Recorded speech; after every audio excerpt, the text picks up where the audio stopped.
you for having me here. I'm Bill Handel. I am the General Manager and Chief Economist at Raddon. We're a business unit of Fiserv, and we focus a lot on the trends in the industry.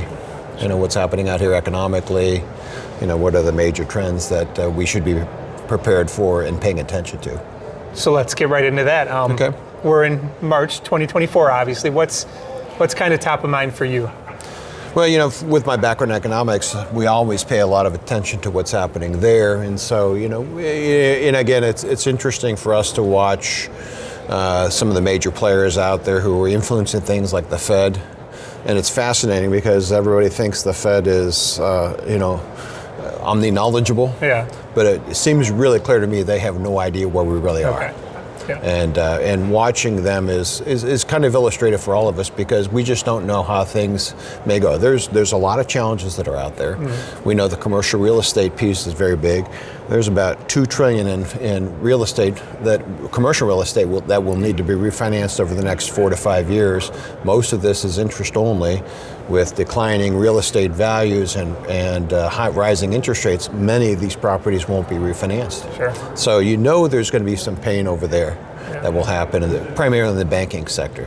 How much that bleeds into the rest of the economy, I don't think any of us really know. Sure. But there's the other interesting thing is there's probably good evidence, in many ways to think that maybe the bottom quarter to the bottom third of the population already right now is in recession. Okay. But it's dwarfed by the wealth effect that the other part of the population is getting. With stock market prices at some of their all-time highs in many cases, I think that many consumers are feeling just fine. The top 2/3 of the population feels very good about things. Sure. So we're kind of at that bifurcated state overall. Okay. And when you say the bottom third, I believe, is feeling recession.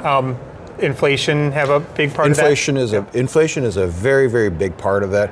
I think there's a lot of economists who are increasingly saying we're not sure whether or not the standard measures of inflation truly reflect the pain that all parts of the consumer or the population actually feel in terms of prices.